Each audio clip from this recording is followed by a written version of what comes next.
नमस्कार मित्रांनो, श्री स्वामी समर्थ। मी आहे शालिनी। माझ्या ब्लॉगवर तुमचं सर्वांचं स्वागत आहे। आणि मी आज पालक पनीरची रेसिपी मी बनवत आहे, तर ती तुमच्यासोबत शेअर करीत आहे। चला तर आपण सुरुवात करूया। आज पालक पनीर बनवत आहे, त्यासाठी कोणते साहित्य लागत आहे ते तुमच्यासोबत शेअर करीत आहे। मी ही पालक घेतलेली आहे, धुवून स्वच्छ त्याची पेस्ट केलेली आहे, कारण त्याला वेळ लागेल म्हणून मी आधीच त्याला बॉईल करून पेस्ट करून टाकलेली आहे। नंतर लसण, आले, मिरची, सांबार याची पेस्ट करून तयार केलेली आहे। परत मी टोमॅटोची पण पेस्ट तयार केलेली आहे।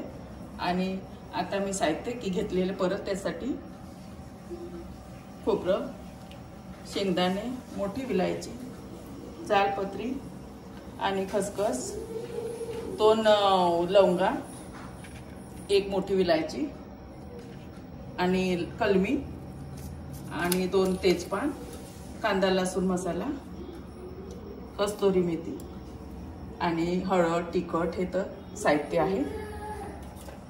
आता हे सगळे मसाले आपण एकत्र करून भाजणार आहोत। थोडंसं तेल टाकून आणि याची पेस्ट करणार आहोत।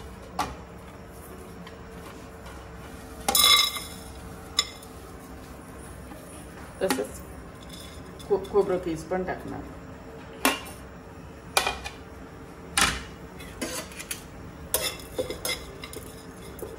ह्या पेस्टने भाजीला खूप चव येते, कारण कलमी, मोठी विलायची, छोटी विलायची, लवंग, मिरे, खाकस आणि शेंगदाणे आणि खोबरं किस असल्यामुळे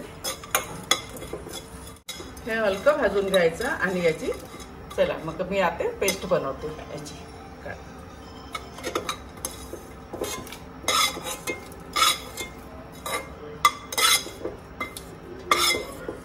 यानंतरची प्रोसिजर सांगते तुम्हाला। पेस्ट बनवलेली आहे मी आता। ही पेस्ट तशी तर ऑप्शनल आहे, पण आपल्याकडे कोणी सण त्योहार असलं किंवा नातेवाईक आले, पाहुणे आले तर ही नक्की ट्राय करा त्या भाजीमध्ये, कारण ही खूप स्वादिष्ट होते यांनी भाजी आणि खूप स्पायसी होते। चला तर मी आता पनीरला तळून काढते। तळल्याने क्रिस्पी होतं आणि तळल्याने क्रिस्पी होतं आणि कुरकुरीत पण होतं।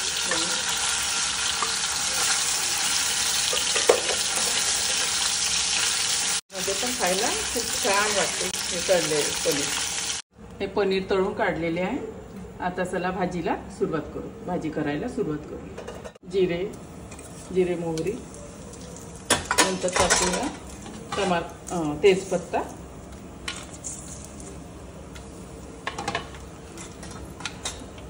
नंतर आपण ही पेस्ट करून ठेवलेली आहे, पेस्ट टाकायची आहे।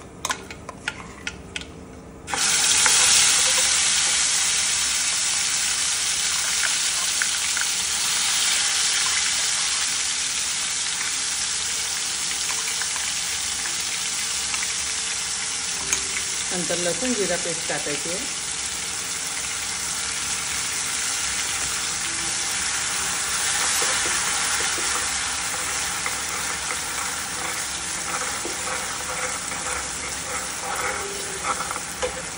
नंतर हा कांदा लसूण मसाला,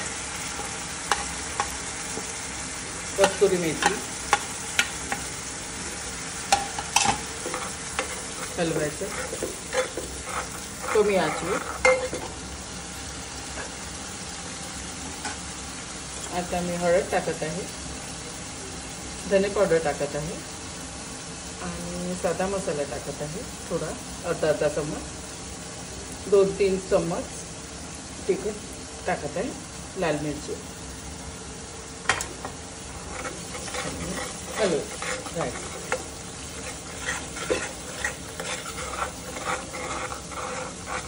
2 मिनिट शिजू द्यायची आहे। छान हलवत ढवळत राहायची, तर जळून जाईल। आता हे शिजलेलं आहे।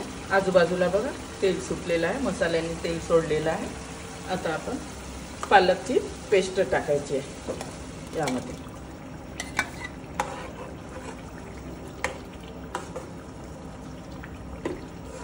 आणि ढवळायची आहे।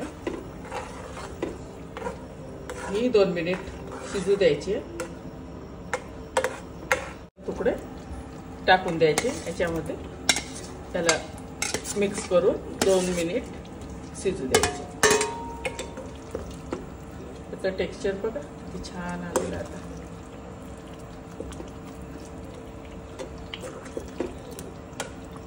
आता 2 मिनिट शिजू द्यायचे। आता आपली ही भाजी बनवून तयार झालेली आहे। कोथिंबीर टाकूया,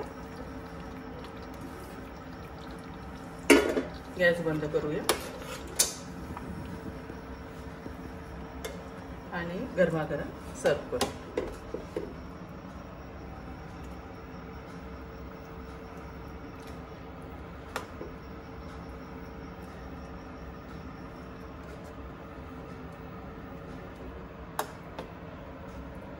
चला तर बनली नाही मस्त भाजी।